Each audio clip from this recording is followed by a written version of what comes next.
What's going on, guys? Welcome to, I guess, I wouldn't say the first episode because I've done a few of these, mostly through Zoom call because our lovely COVID of 2020.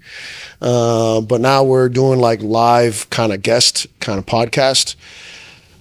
So just talking about stuff, fitness related stuff, combat related stuff, stuff that sciencey stuff.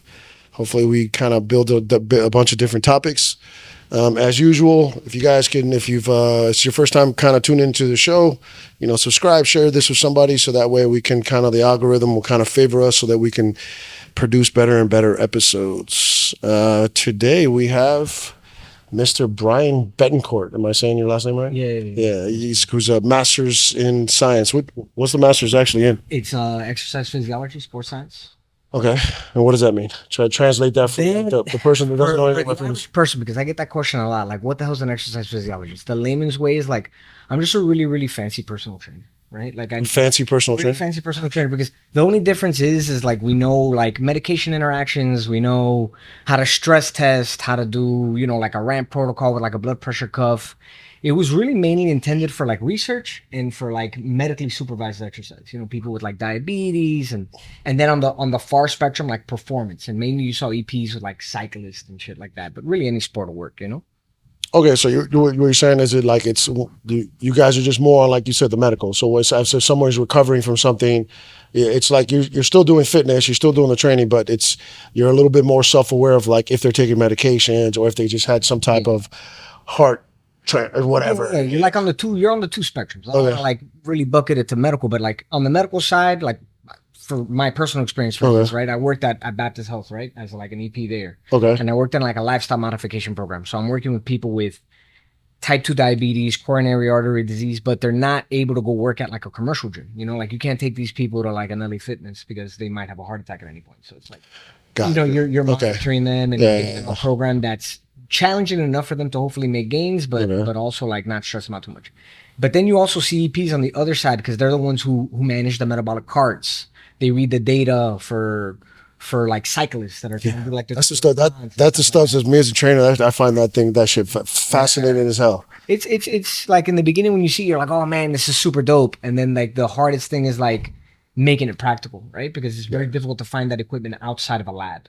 Now they've done a lot better about bringing, like, you have like Zephyr bands, you have mobile metabolic carts and stuff like that. But in the past, that was always like a weird thing. It's like, oh, in the lab it works like that, but bringing it out into the field and doing it in practices. Yeah, I remember when they first started pushing the VO2 max testing for a little bit. Yeah. And I was like, I remember my buddy of mine that owned a personal training certification in LA. He was telling me that there was like an actual truck. It turned into a business. The guy the truck would go from LA Fitness to LA Fitness, and they had like a monthly, get your VO2 max, and they would just go from LA Fitness to LA Fitness to kind of just test everybody there. I think it was like $25 or $50 or something mundane, and it was just a volume game. The average LA Fitness had like 20,000 members, so you figure, you catch like 10 or 20 of them, and then they like turned into a business. But in my mind, I was like, VO2, like they had the water tank, the whole, like the body fat. They started doing like body fat water tank. The hydrostatic weighing. There you go. I couldn't think of that thing. Yeah. Which is like that's like super sciencey. That's when you're like, that's when you need to know like to the T exactly where you're at body fat wise and stuff like that. Yeah.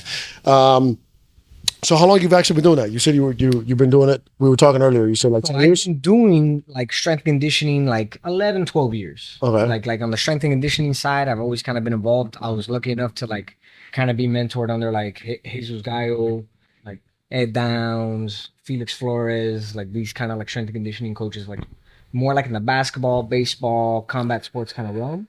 Okay. And I kind of snuck my way in there just asking if I could be an intern, when I knew nothing. And I worked for free for a little bit, and they hired me, and I've been awesome ever since.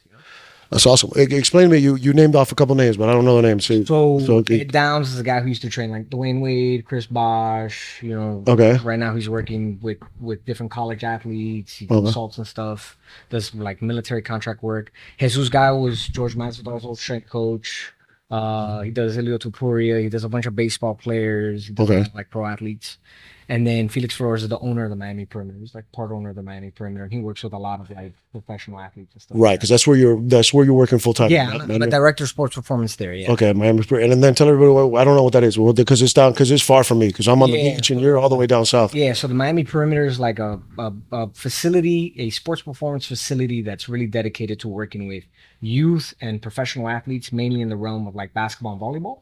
Oh, cool. And it's like a $500,000 facility. It's like really, really fucking nice. And it's specifically for like the sports side, not just Like we're really focused on more like skill development. Like we're really trying to like, it's not just like strength conditioning. There's like a whole skill side to it. There's a treatment room. Right. It's like a really in-house, trying to really create a strength conditioning program that is how a strength conditioning program should be done. So we'll see how that goes. So actually, I'm kind of interested in that. I've noticed now, like I'm working around a few different trainers now that are like kind of like what you do. Like one was a strength and conditioning coach for Ohio State football, nice. Stuff like that.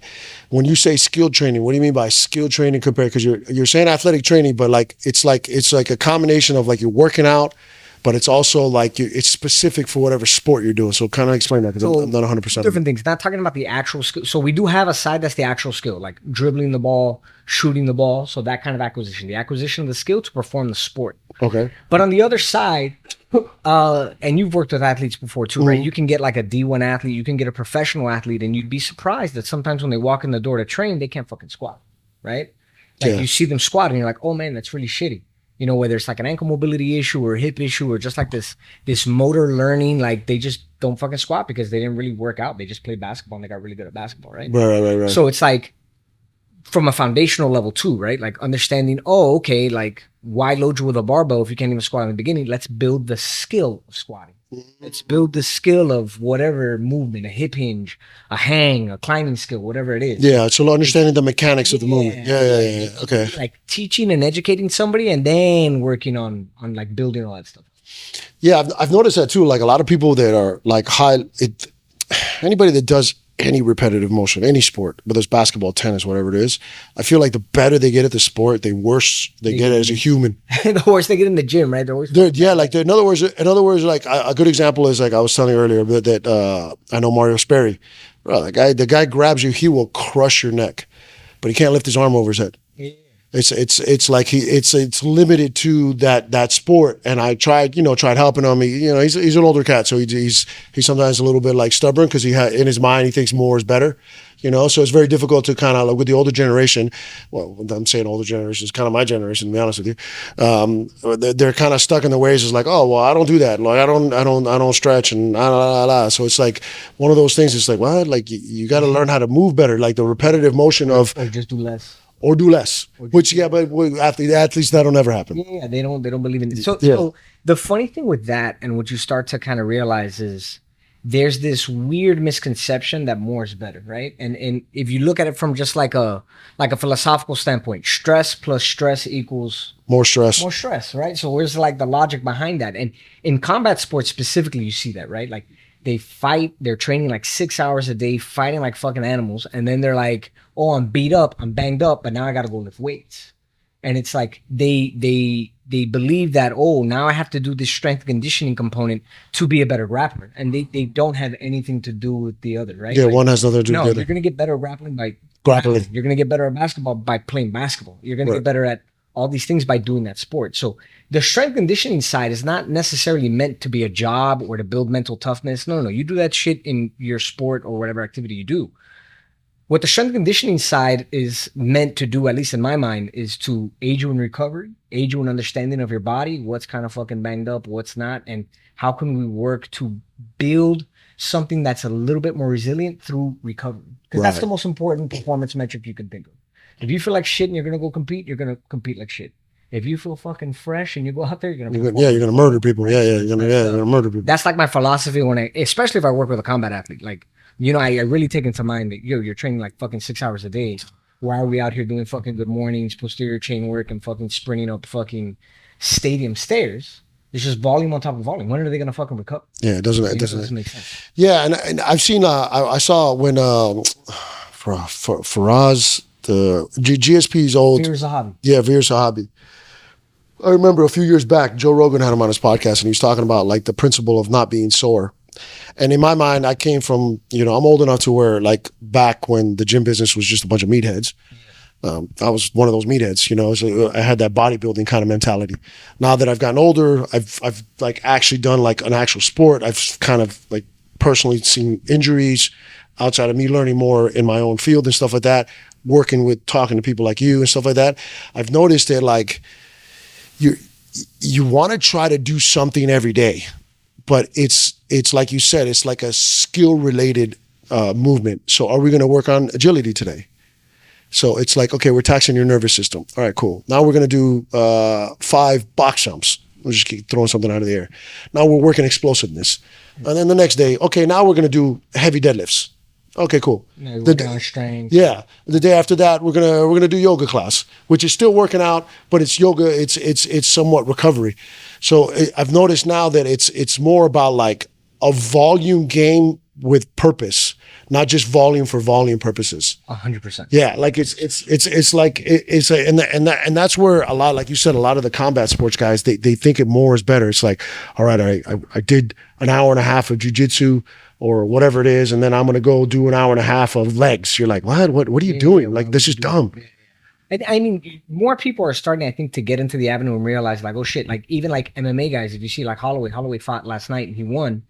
And apparently the guy doesn't even spar that much anymore, right? Like he doesn't spar because he knows how much of a toll that takes on his body. And it makes a lot of sense. Yeah. But the other thing, and you just mentioned like box jumps and deadlifting and yoga and working on like agility and taxing. I like to think of it from like just this very simple kind of metric. And it all comes from like George Hebert. So George Hebert, for those of you who don't know, is like the godfather of physical education from like 200 years ago, 100 years ago. Okay. Right? He wrote a series of texts called The Natural Method. And all he's saying is essentially like people just need to be able to lift shit.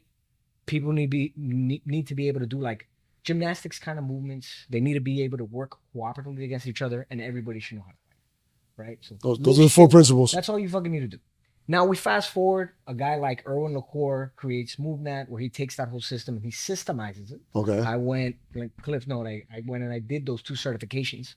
But it really shifted my mindset into going a full circle, because you start to realize it's not about necessarily the particular like, oh, I'm box jumping, I'm doing this. No, it's about whether you can be effective or efficient in whatever movement you're trying to do. Because all of those things, speed, power, strength, hypertrophy, recovery, all of them are a subsequent result of you practicing. None of those things matter inherently, right? Oh, I'm focusing on agility. No, you're focusing on the wrong thing. Focus on doing the task that you're working agility on as efficiently as possible, and your agility is going to improve. Because my agility isn't my ability to change direction. Agility is my ability to change direction in response to an external stimulus. Right, which is your movement in the ground. Exactly, yeah. Right? So if you're doing jujitsu, right. Agility is not how quickly I can get from position to position. Agility is how quickly I can get to position and recognize, oh, I'm getting a collar choke. Oh, he's taking my back, he's sinking the arm. Oh, I gotta address this, right? And who's better is who's faster at making decisions. Right. Right? So it's a lot of like brain power, more not just muscular power. Yeah. Now, granted, if there's 2 of you and you both are equally as smart and you're both equally as good as making decisions, he who's stronger probably gonna fucking win, right? Because like fucking get your neck and then fucking. Well, and that goes down to like the example if you do jujitsu, it's like wrestlers. It's like they've been there, done that. They understand the physical. It's the toughness part. Bro, those guys can run through a wall. Yeah. And they don't give a fuck. Those guys are like the toughest guys. It's the worst thing. Like you go to a jiu-jitsu, right? You go to jiu-jitsu. It's true. And it's like a laid back kind of fucking thing. You hang back, you hang out, and then they fucking bring in some wrestler guy. And he just runs through people. And he just tries to fucking run through people. And you're like, bro, I'm here for recreation. You know, like I'm just trying to fucking show up to work tomorrow without my neck fucking busted. And this guy's fucking double legging you and trying to dump you on your fucking head. Like, we have a guy in my academy who's a fucking monster. You know, he's like a white belt, but he has such a strong wrestling base that it's just like, oh, this guy's a nightmare to deal with. You know, you know, and he's just because he's so explosive and so dynamic. Now, yeah, he makes mistakes here and there because he's just not aware of the submissions yet. But the moment any wrestler starts to understand those principles, they're a nightmare to deal with, right? Because yes, they have that mental toughness point already because they don't give a fuck. They'll run through a wall 80 times if that's going to get them the end result. You know, I don't care. 100%, man. Wrestlers are the bingo. Jiu-jitsu guy is going to be a little more like, not worth it. You're like, Yeah. I'll get you tomorrow, not a big deal, you know. And then they're pretty chill. So it's just like two different like worth ethics. That's funny.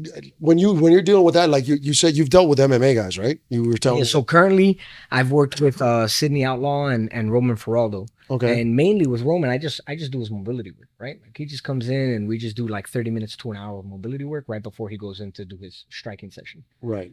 He's really kind of takes care of his own strength conditioning and probably deals with like the lifting. You know? Yeah. Actually, let me think of that. I think of that particular situation. So this is another thing that people don't understand. They think stretching is to stretch. Yeah. Like, but stretching is not. Yeah. Like mobility and stretching is not really to stretch. It is, but then it isn't. Like the way it sounds like the way you're doing it is, it's almost as if you're opening up the range of motion of the joint structure, whatever it is that he's working on. And then you go do the striking. And then that way, whatever movement that he planned on doing, he's going to get a little bit more out of it because of the fact that he worked 35, 45 minutes of mobility. The goal is he should feel kind of like a week, right? I mean, the way I look at mobility training is, well, mobility first is how much strength you have in a range of motion, right? Right. You can only get to a certain end range because your body understands, oh, I'm safe here. Right. If it doesn't perceive you're safe, if there's no perceived safety there, it's safe. like, fuck that, don't even get over this, right? Don't So go it's there. just like Don't the go there. anti like dumb button, like, hey, let's not fucking play games. Right. Okay. So with him, it's just whatever he feels like he needs to work on. Like, yo, my ankles feel a little stiff. Let's just fucking get that. And a lot of it is just trying to ingrain this idea into his own brain, like, oh, I can be here safely, comfortably, and then master that position, right? So it's being efficient in those places. So that's really the idea. Yeah, and that's a thought process that is difficult for a lot of people because again, I go back to they think more is better. Like, oh, my ankle's stiff. Oh, I just gotta warm up long. I gotta warm up more. The other thing too is like the perception or idea of this thing, right? Like if you look at like mobility movements, they look easy. Like if somebody looks at them, they're like, oh, that ain't shit. You know, to get down into like a deep knee bend and fucking just roll my ankle from fucking fat toe to pinky toe. They look at that shit and they're like, it's nothing. Until they get down and they realize, oh, fuck, I can't even put my knee over my toe without my heel coming fucking halfway off the fucking ground. Yeah, right? I have like no ankle. So there's like this stigma. I'll tell you a quick funny anecdote, and I don't mean to take a fuck ton of time, but I used to be a manager at an Equinox, right? Years ago. And I had these two trainers. One of them was a master instructor for animal flow, right? Okay. And he always kind of got the shit for being the animal flow guy. Right? He's there on the fucking ground, crawling, fucking monkeying, fucking handstanding. Yeah, doing all that crazy movement. Transition, doing all that crazy movement, right? And then we had another guy who was a trainer who was a big, like, CrossFit country boy. I mean, like, fucking 5'11", 220, 8% body fat. Gorilla. Just a fucking gorilla, right? Like, corn-fed fucking gorilla. And him and the animal flag used to always like kind of like joke around and like talk shit. And one day he said something like, bro, this isn't fucking animal flow or some shit like that. And I remember the animal flow guy was just like, you know what, bro?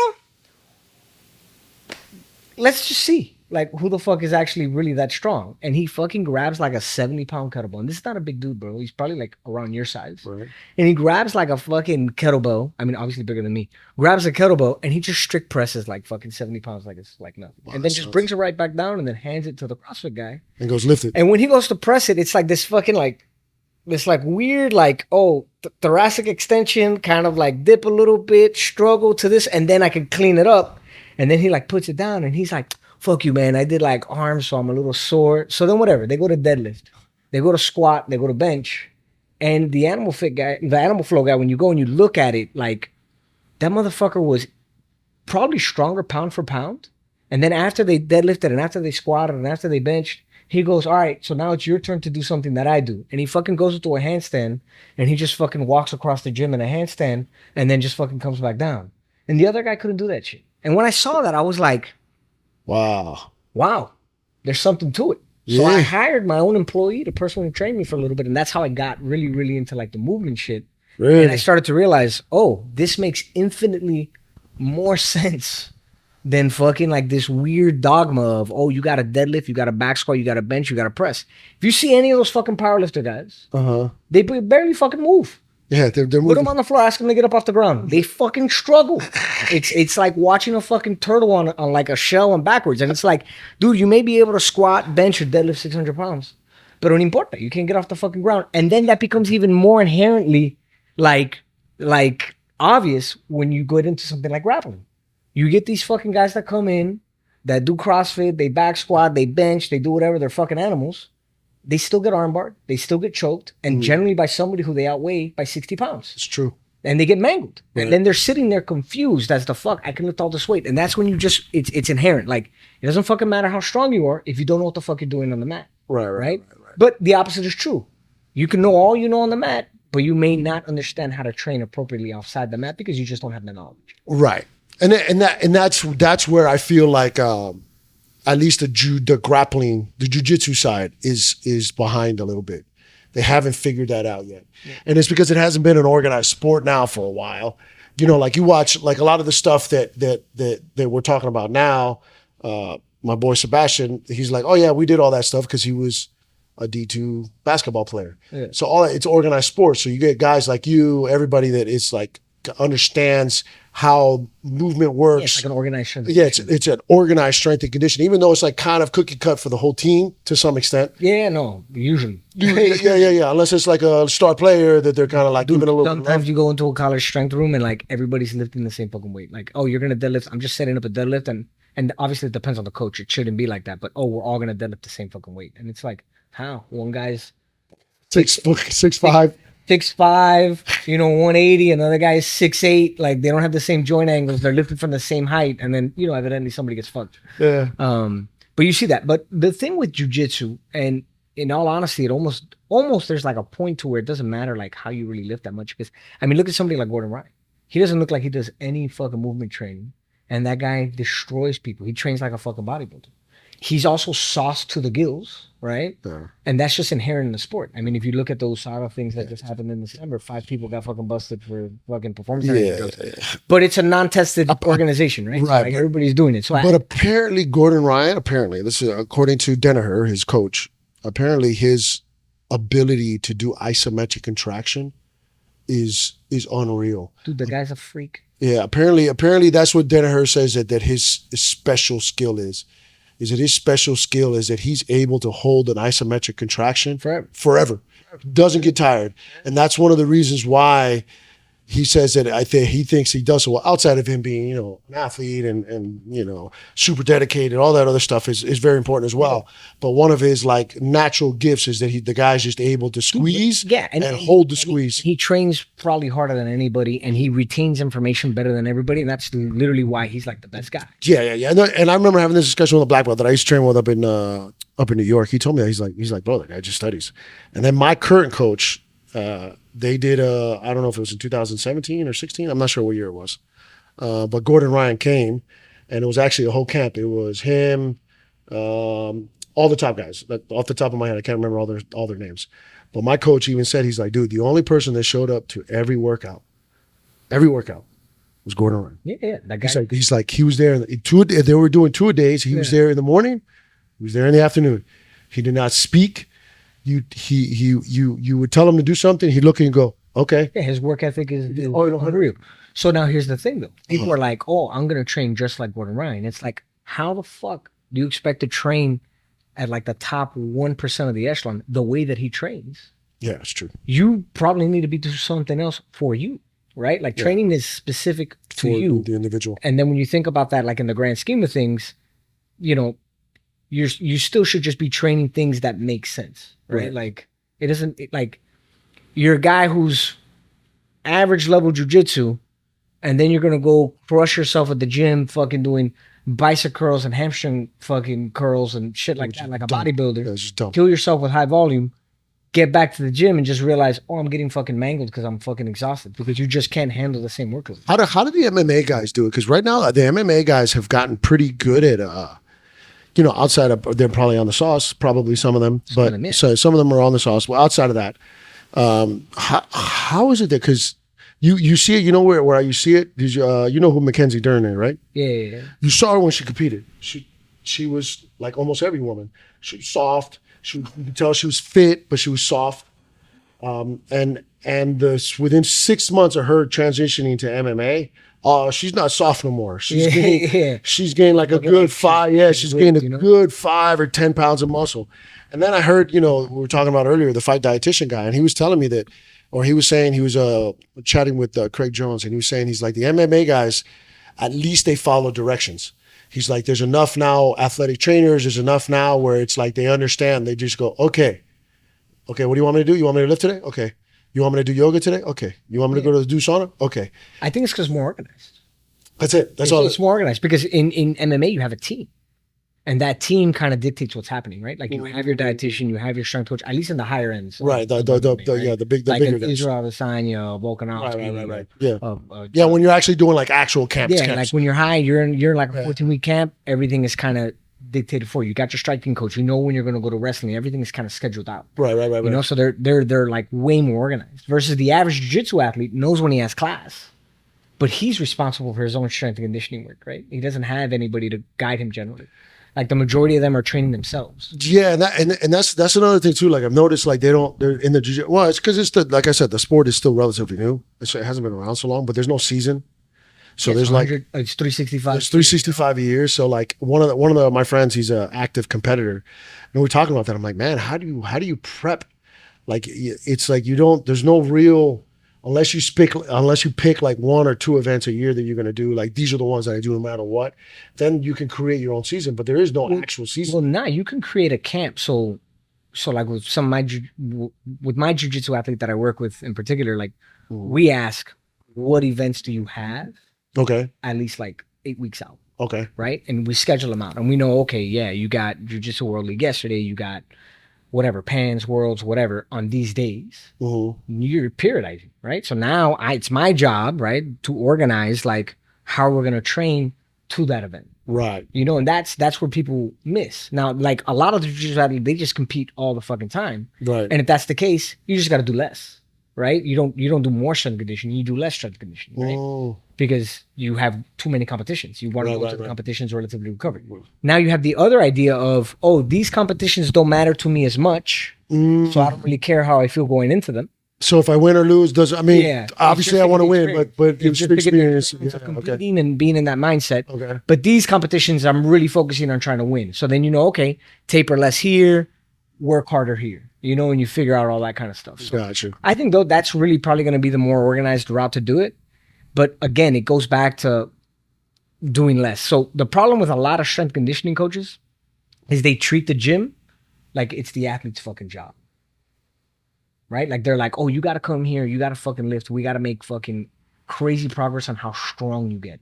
Like you have a 200-pound deadlift. I want you to have like a 270-pound deadlift in like fucking 4 or 5 months or whatever the fuck the case might be.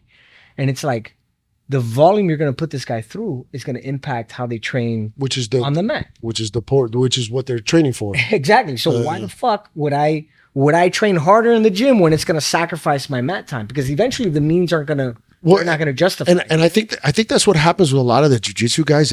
A lot of the jiu-jitsu guys stop lifting.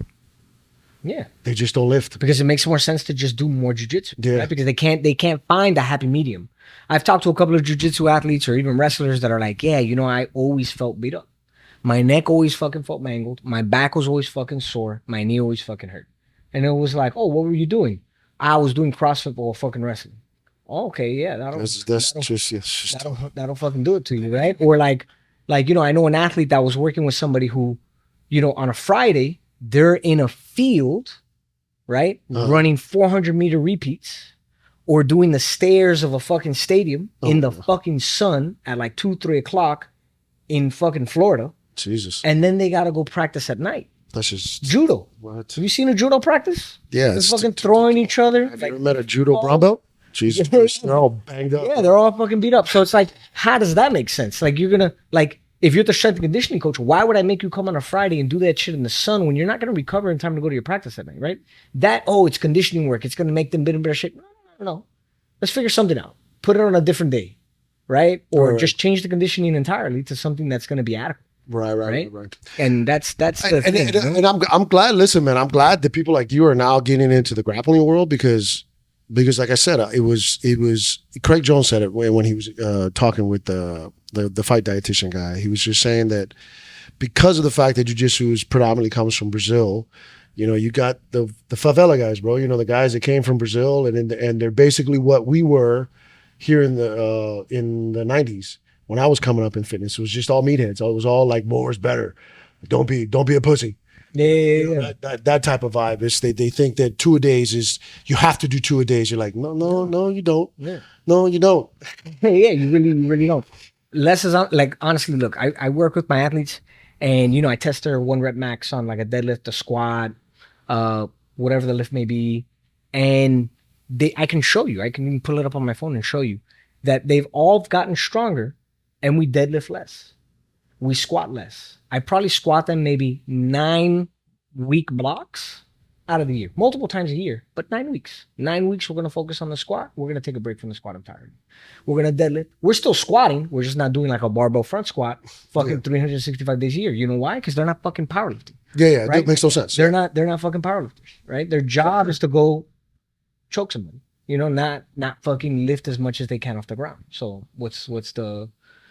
It's not worth the risk, Yeah, 100%. That's another thing too. That's one thing that changed my paradigm just recently. Again, talking to people like you and stuff like that. It's again they have this stigma that like the squats and deadlift are like the end all be all. It's like no, they're not. Like they're important. They're important, but it's not going to make or break how good you are at jiu-jitsu. Yeah, no, because you can deadlift 400 pounds and still get choked. Yeah, look, the biggest thing for me is I'm trying to expose my athletes to as many movements as possible to give them the largest amount of what's called degrees of freedom, right? So the idea is movements linked to each other, right? So if let's look at a Turkish getup, right? Okay. And let's take away the fucking kettlebell for a second. Okay. The elbow roll up, right? To then the low sweep into that half kneel, and then the split squat to get up. Okay. If you think about every movement that happens in a get up, think about how many times you've been put in side control. Same thing. Immediately, as soon as I said it, you were like, fuck, same thing. Exactly, right? Elbow roll up, basing, putting my hand out, right? Right. And you could stand up on a single, right? Like a side bend get up, like getting up from here, right? Bombing, popping up, coming up on a single. Right? All of those things, like they do while grabbing somebody. Do it outside of grabbing, and it's weird how they start to correlate. They're like, oh shit, this is what I do when I grab somebody, because they're not inherently aware that these two things are connected. Yeah. They're not understanding their own movement. They're doing jiu-jitsu. They're doing jiu-jitsu, yeah. And then you realize, all this shit can happen without me having to strangle somebody.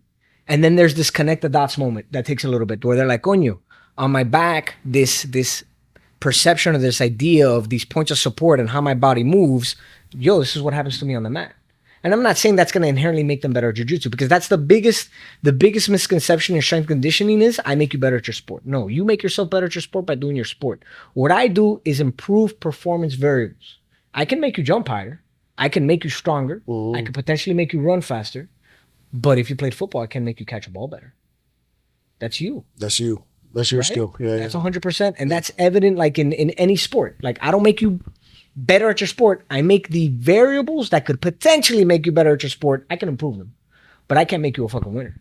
Like if you're a jiu-jitsu guy who always gets caught by a fucking head and arm choke, that's on you. And I make you better at fucking deadlifting.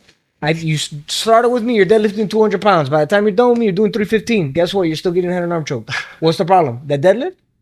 No, right? Your awareness of the fucking head and arm choke. So that's the big like lie in strength and conditioning. Oh, I'm gonna fucking make you better at your sport. No. You're gonna make them potentially better athletes. Yeah, right? I actually look at it. It's not even. I look at it as more like you make them a better human, and by making them a better human, if they have any type of ability for their sport, their ability will be then affected in a positive nature. Yeah, that's the way I look at it, because I've noticed now, like with training enough people myself, and then me now doing jiu-jitsu for a while, I'm noticing it's the repetitive pattern in one direction. Because any sport, you're going in one direction. Whether you're playing tennis, except combat sports, to some extent. Yeah, a lot of people dominate or left dominate. Right, but what I'm talking about is grappling. Grappling is a little bit more just a lot of everything's flexed, spinal flexion, shoulder flexion, internal rotation. Everything's in, because that's how you protect yourself. Where it's like, yeah, that's great to protect yourself, but you don't walk like that. You don't get out of a car like that. Yeah, you know what I'm saying, and that's where you get with the old school black guys like that. You just brought up a really interesting point that I didn't think of. That idea of like that internal torque, right? Like I'm just like fucking constantly here. Yeah. Right? And that's why they get these kind of ideas. But what I'm saying is, fighting is such a natural thing that we've done for fucking eons since we've evolved as fucking human beings. Right. We never fucking hunted an animal playing tennis. That's What I'm true. getting at, right? Like tennis is not a natural. That's a good way of thinking about it. Yeah. Neither is basketball, right? Which is why they have so many asymmetrical injuries, right? Like these overuse injuries. Jiu-jitsu, you don't inherently get an overuse injury unless you're grabbing the gi. You know, you might get some joint injuries and shit like that. But the injuries you get from jiu-jitsu are you didn't tap quick enough. Yeah. They're acute and they kind of just fucking add up. Like right now, my fucking neck is miserable because I got fucking darsed yesterday. No, 2 days ago. I got darsed like fucking 6 times. Right. You know, so fucking getting that neck cranked, I'm a little sore. Right. You know?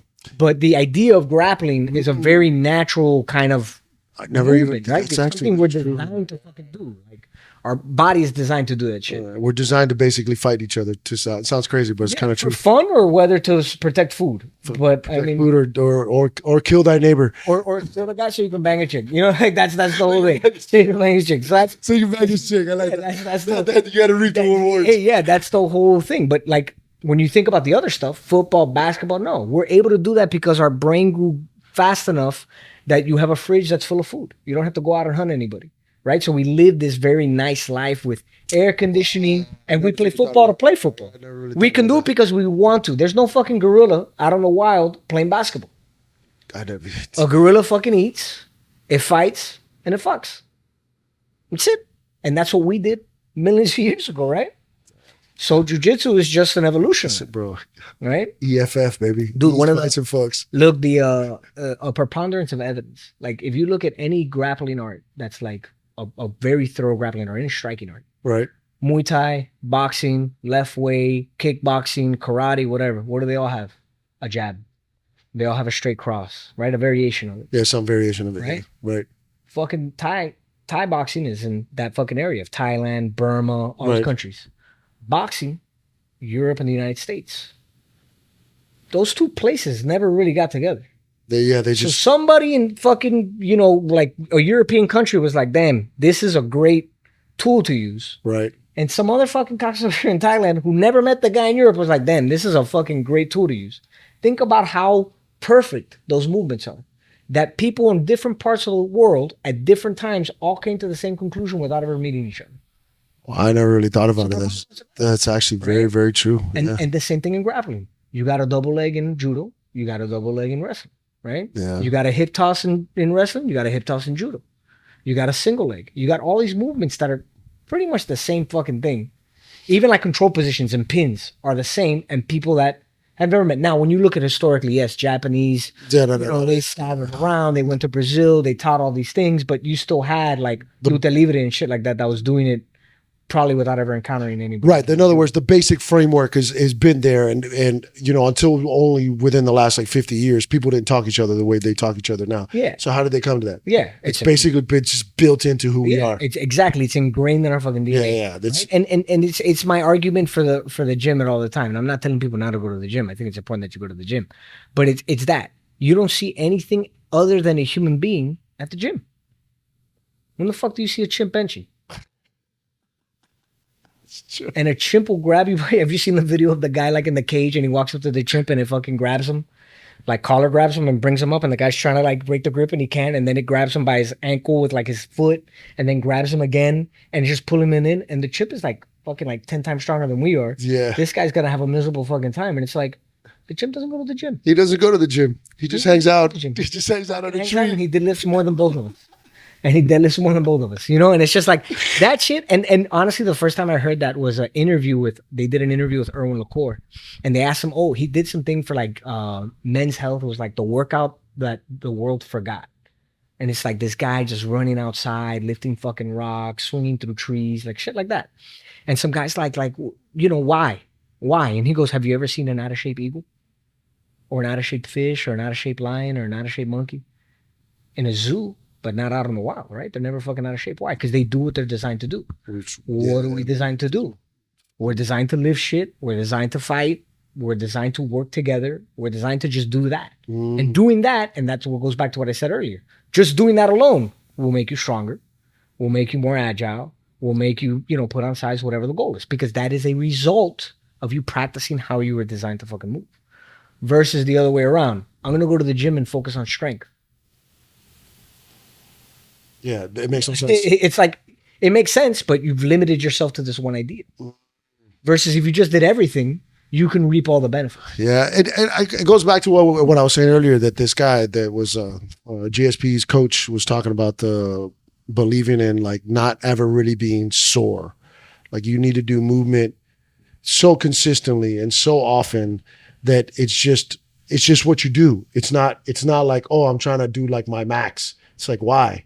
Like it doesn't make any sense. And the example he gave, which was phenomenal, which was like you go and let's say you go and bench, I don't know, once a week, but you're max lifting. Let's say you're max lifting and you're doing like sets of like 5 sets of like 3. And this is him saying that. He goes, by the end of the week, you did 15 reps. I'm not going to do 80, 90% of my max. I'm going to like 60%. I'm going to do 50%. Yeah, 55, 60%, but I'm going to do 10 sets of 10 every day. Yeah. At the end of the month, or at the end of the week, I've done, how do you call it, 700 reps. You've done 15. Who do you think is going to be stronger in the long run? Over time, it's just a volume. Yeah, no, yeah. There's like, if you look at like the NSCA, like when I was studying all this stuff in school, and if you look at like the CSCS manual, right, they got like this fucking graph that is it's like a line of different numbers, 1 to 20. Okay. And then each part of the graph is like color coded, like a little yellow here, a lot of yellow here. It's got blue in the background, a little red in the beginning, and each one's highlighted. It says hypertrophy range, strength range, endurance range, right? You're probably aware. Yeah. Okay, yeah, I've seen That this. shit's a myth too, because when you look at the graph in its entirety, they all overlap, right? Hypertrophy and power overlap, strength and hypertrophy overlap, endurance overlaps all of them, right? And then you go, oh, but it's the intensity at which you work at. What you start to realize is my 1 rep max is my ability to express my strength. That one time, that one day, because of how I felt. If I slept really fucking good, I felt really fucking strong, I could probably lift more than if I tried that the exact same way, I just didn't sleep as good, probably lift a little less. Am I capable of lifting more? Yeah. Not everything was in line, right? So maximal strength, it's important to do because you need to be able to express that. You need to be able to do that. And again, it's perceived safety, right? It's teaching your body that I can lift 400 pounds without breaking, right? But then you have the extremes. What's the rate of return on that? If I did 400 pounds all the fucking time, think about all those muscles that have to work, all those muscles that have to become overactive. You know that saying of tone and relax? Like, you know how you can grab somebody and like you grab somebody, they feel fucking just like if they popped a Viagra, they just feel fucking like, right? Like vasodilated to the tits. And you're like, dude, why are you so stressed? Right? They just feel stressed. You know, like you grab me, you're like, damn, you're a strong motherfucker, but you're just like constant stress all the fucking time. Just like this fucking just big ball of tension. And it's nervous system, right? It's like this overactive fucking nervous system but what does that restrict? Your ability to move fluidly in different places. You're really fucking explosive, but you're fucking tense. So different positions are going to be weird. And then you got the opposite people that feel like supple and soft. And you're like, this guy ain't shit. And then he fucking grabs you and you're like, oh, fuck. It's a grown man. He's very strong. Why? Yeah. Right? And that guy's just a little bit more relaxed. Maybe doesn't have the ability to express the strength as the other guy does inherently one time. Right. But he can move better and he's stronger all the time. Yeah, I get what you're saying. Okay. Yeah.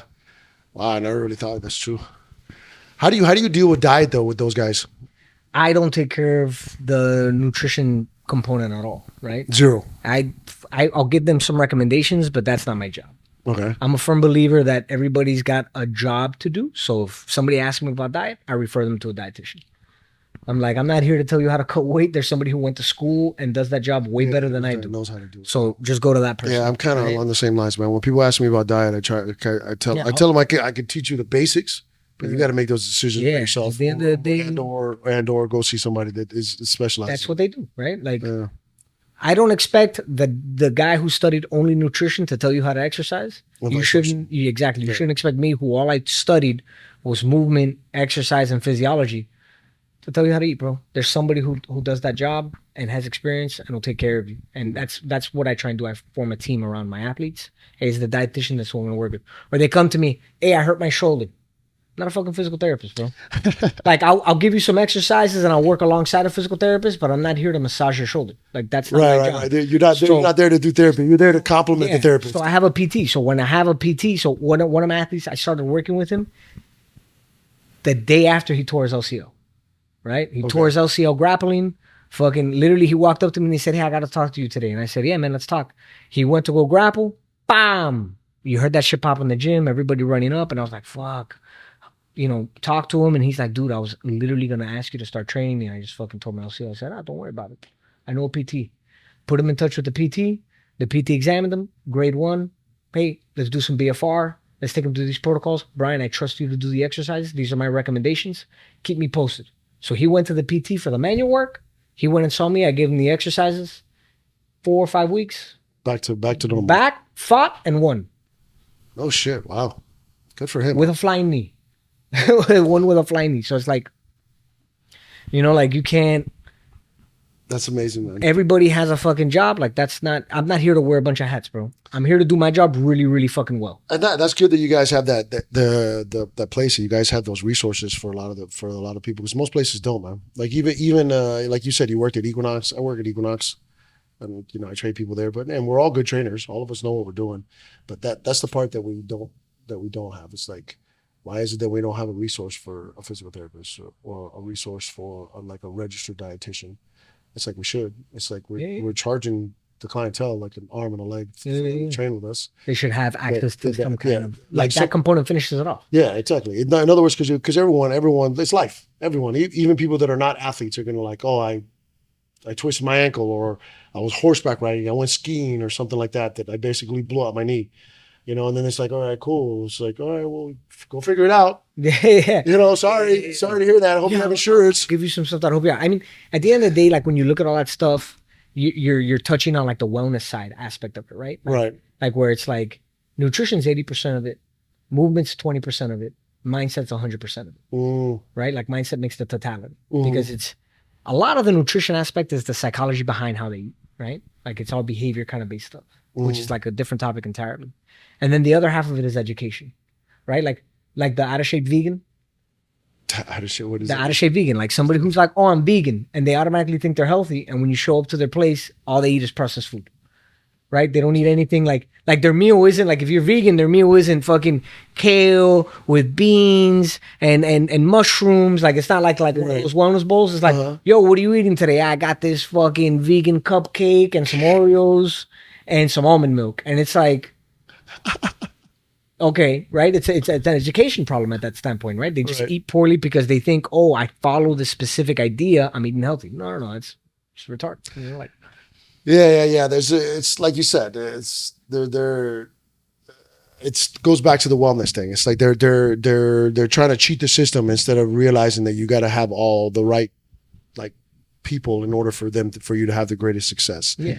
And that's where, again, I go back to where the jiu-jitsu sport is like not nearly as organized as MMA. MMA is a little bit more organized, to where, again, I would say, well, only a small percentage of the guys lift weights.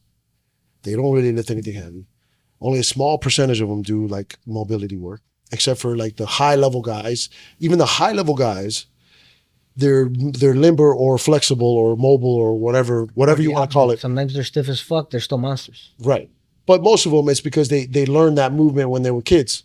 So in other words, like I see the difference.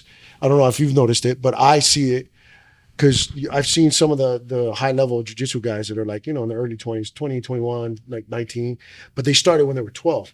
Dude, they do stuff that's like, yo, like, come on, man. Like this, I train with this guy, Tractor, Vinicius, whatever.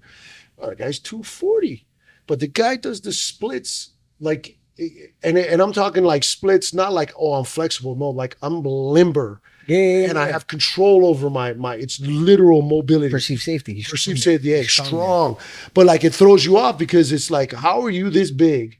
And I even asked him, I'm like, Joe, did you do it? He's like, no, I just been doing jiu-jitsu. Move. Yeah, I've been doing exactly. Always move. Yeah. Now grab the opposite. Grab a 28-year-old guy who just starts jiu-jitsu. All limited. Super limited, but somehow he's able to invert, because there's a difference between active range of motion and passive range of motion, right? Right. I can take myself somewhere comfortably. Right. It's different when somebody's fucking smashing me into that position. Mm. So a lot of it becomes like this mass like skill thing. Like, oh, I can eat this position. I can't be there. Right? So you get some dudes that are like, they just started jujitsu and they can be in a position like while they do jujitsu. Take them out of doing jujitsu and put them in the position. They can't be there. And you're like, well, how the fuck? Well, it's because they had a 200-pound man on top of them, crushing them into that position. And that's why they're always like, dude, my fucking back is lit up. Yeah. My fucking neck hurts. My shoulder hurts. Well, I had that problem because I was very, I didn't have any type of flexibility. And then I went yoga heavy, so I got super flexible. And then when I got super flexible, what ended up happening is that I was able to then, like my leg would go almost behind my head. The problem with that is exactly what you just said. I weigh 200 pounds. So most of the guys that I train with are between like 180 and like 230. When a 200-pound guy stacks you, it's uncomfortable. Yeah. And so what was happening was my leg was able to do it, but the force had to go somewhere. Yeah. Force had to go somewhere. And so all of a sudden I'm like, lumbar locked, baby. Yeah. Lumbar locked. Exactly. So in my mind, I was like, yo, why is my back bothering me? And it was just, I had to cut yoga out for a little while. And then I toned it back tremendously. Then I started working on mobility, which is active range of motion. So I'm like, okay, this is better. So I'm not nearly as limber, not nearly as flexible. You can get there without taking a fucking punishment. Without taking punishment. Because then all of a sudden, it was like I was after I'd done heavy training, I get up and I'm like, oh my God, I can't fucking move. No, dude, there's nothing like the worst. Like me, like I'm only 135 pounds. There's nobody in my gym 135 pounds. So I only grapple 155, 160, 200, 180, whatever. Everybody outweighs me by like 30 pounds. Right. Everybody's bigger than me. So I come out feeling like a sandwich being made at Subway. And somebody would just like run that shit through the garden. You know, like fucking put everything on it, fucking toast that shit, come out and you're fucking flat and destroyed. Right? So that's, and I'm pretty mobile. Like I can move really, really well on the floor, but you know, I have my issues. You know, I've been in a car accident, so my back's already kind of banged up. So you feel like fucking issues here and there, and it just comes down to like, you know, you just got to learn to maybe sometimes avoid positions or listen to your body. Maybe not train that fucking day, right? If you're really fucking banged up, maybe you got to, or just drill. Not train completely, but go drill a little bit and then avoid the craving of rolling. Yeah, that's another thing too, that a lot of the combat sports guys is the addiction of the high that you get from training. It's like sometimes they don't want to listen to the body, especially when they're younger too. You know, and it's, I remember when I was 21, man, it's like your ego, I wouldn't say, it is ego, but like, it's your testosterone, man. You want to smash. You're like, you want to get punched in the face. I remember when I was doing a lot of striking, there's like a point where you almost get I wouldn't say aroused, but like excited when someone punches you in the face, because you just go, they punch you in the face and you go, that's it? That's it? And then you're like, oh, I could eat this punch. I'm gonna crush this guy's face. And so, and that's the mindset that a lot of the grapplers have. But then what ends up happening is that they overdo it. And you get banged up. And then you get banged up, and then you get hurt, and then you get injured. And that's where, like now that I've been doing jiu-jitsu long enough now, not that the actual rolling is important, but it's not nearly as important as it used to be. Because it goes back to what you said at the very beginning. It's skill set. And so like now, I would say I train right now between 4 and 6 days a week. I would say it's only one day where I do like hard rolls. Just hard rolls. Yeah. The other 4 to 5 days, I'm doing drilling, I'm taking class, and if I do situational, it's specific situation where I'm doing a max of 2 minutes, and I'm picking the person who I'm going with. Yeah, you have to have good partners, right? Yeah. It comes down to, I remember my coach telling me you always have to have 3 partners. You have to have one that you can just crush. Right. Like do whatever you want. You have to have one that you're kind of even with. Right. And then you have to have one that kills you. Right? You have to have one guy that just fucking manhandles you, because that's how you learn, right? You learn to fucking get out. So for me, I feel like on from my own perspective, I feel like I always learn more from like flow rolling. And I mean like actual flow rolling, not the guy at the gym who's like, yo, you want to foam? Yeah, the actual flow. Like actual, like you're just gliding and moving into positions, catch and release, right? Like you catch a sub, you let it go, you just keep going. Right. And you keep moving and you Q&A at the end, right? Like you finish it and then you go back and you think, oh shit, that moment where you caught me in that fucking heel hook, like, what could we have done? And just like approaching it more from like a cerebral kind of standpoint versus just like roll like savages and then not question what the fuck just happened. Right? That's definitely, that's funny that you say that. There's a guy, he's a black belt now. I used to train with up in New York, and he tore out a page of his journal. And one of the things that he put on in his journal was that every time that he trained, at the end of his day of training, he would write 3 things he did bad, 3 things he did good.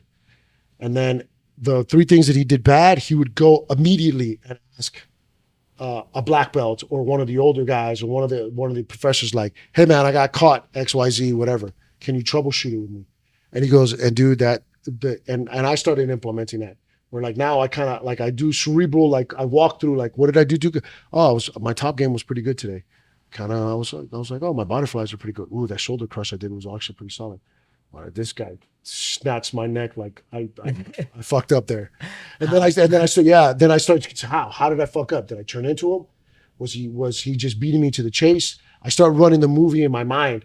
So it's like I'm fighting, but in my mind, going through the fight like in slow-mo, play-by-play action kind of type of thing. And I feel like my jiu-jitsu exponentially grew by just sitting down and thinking like, what did I do good? What did I do bad? And how can I avoid it in the future? Or how can I amplify the good? Because you're practicing learning. I was just listening to the Segundo podcast with like Craig Jones and they had Josh Barnett on there. Okay. And Josh Barnett asked Craig like, oh, what is it like having cameras running 24/7 in the gym? Because, you know, they have like the YouTube channel and stuff. Yeah. And Craig says in the first 3 months, it was a little weird because nobody wanted to get caught. But now nobody gives a fuck, right? Everybody rolls free and you do it. And Craig made a comment of something like, don't quote me, but he said something like, now I can watch all my rolls. And because I can watch all my rolls, I can see what I'm doing well and what works and what doesn't work well. So now he's, you know, that brain is constantly just like, oh shit, this is the position that I can work, right? And that's what we were both off camera, we were talking about it. Like, jiu-jitsu now is way different than it was like 40, 50 years ago because how much you can see, how much you can learn, and the invention of the internet is fucking crazy. Like, I can learn from Craig Jones from my living room.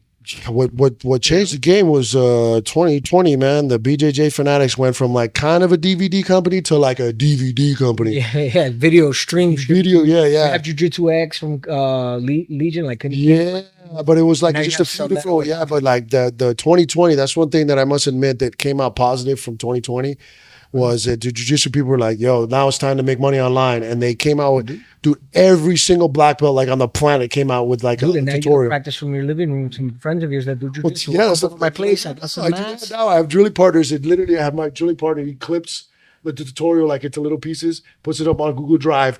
And I just, when I'm traveling or whatever, I have it playing in the background. So I may not be paying attention, but I'm paying attention. Yeah. So I just have it like little 10-second here, 20-second here. And then at the end of the week, we just drill it. So I have it playing throughout the week where it's just running over and over and over and over again in my brain. And then I actually practice it at the end of the week. But that didn't exist. 3 years ago, that didn't exist. It would have been impossible. It would have been impossible. It changes the whole game for like what we were saying earlier. Like if someone's been doing jiu-jitsu since they're 4 and now they're like 16 years old, they're manhandling grown-ass men. Yeah. 100%. Like if they had really good instruction, they had good coaching, it's like a competition 16-year-old guy who's like high level. He's mangling people who just started doing jiu-jitsu who are like 28 years old, who are grown-ass men, and they have a sizable strength difference. They still get manhandled, you know, by a 16-year-old kid because the kid just knows, you know, and moves. Well, bro, that was a really fucking interesting conversation, man. I hope it was. I know I can ramble and talk. Yeah, no, it was good, man. We should do this again, man. We'll come back. I'm gonna next week I'm gonna have some different. I'm gonna probably start kind of doing this a little bit more frequently, and maybe kind of help me like if we bring in like bigger guests and stuff like that. That'd be kind of cool because the idea is to have like different like people that are on the same wavelength. I honestly didn't know that you did jiu-jitsu, bro, until you told me. Yeah, until we talked today, right? Until we talked today. I thought you were just an exercise guy. Dude, look at me. I look like I don't even exercise. People look at me and they're like, dude, this guy's so fucking little. And then you see me do shit, they're like, oh. Oh, yeah. Like, oh, yeah, he can actually deadlift. Oh, yeah, wait a minute. Yeah, he can strangle people. I do like a fucking pull up with like a 70-pound kettlebell. I do a couple, like 3, 2.5. But with a 70-pound kettlebell, it makes me like 205. Yeah. And you know, people look at me and I literally one day was at the fucking gym, like lifting, and like a member of the fucking gym looks at me and they go, oh shit, did you just lift that? And I turned around, I looked at her, I said, yeah. She goes, you lift weights? And I'm like, damn, that's fucked up. I was like, that's fucked up, you know? I guess I don't need enough. Yeah, man. But thanks for having me on, bro. I appreciate it. This was this conversation. It was, man. It was good. So tell everybody how they find you, man. Like, what's the path? The easiest way to find me, you can go on Instagram, Brian B the EP. There's a link there. If you're interested in training, there's a link tree. You can click there. You can send an email. info@exercisefit.com, and we can try and get you in. You can send me a message there. That's probably the easiest way to find me, is through there. And or just come to Elite Athletes Performance in person. I'm there every day, essentially Monday through Saturday. So cool, brother. yeah, I appreciate it, man. I appreciate you. All right, guys. Thanks for tuning in. Give us feedbacks, comment, anything like that. You know what to do. I mean, all of us have like now owned the social media space. So if you can share this with anybody that you think that might be beneficial. And if you are anybody here in Miami that is wanting to come and chat with me, let me know, man. If you know that you can kind of build value to the Wellness for Jiu-Jitsu brand or the Life is Hyrule brand, anything with combat sports or exercise science, anything like that, feel free to reach out to me. I'm here to share the love for everybody. We're all grow together, guys. So my goal here is to kind of bring you as much valuable content as possible, so that you can get better at jiu-jitsu and get better at your combat sports, man. Let's all grow together, and hopefully I see you one day on the mat and I can strangle you. All right, guys. Thanks for tuning in.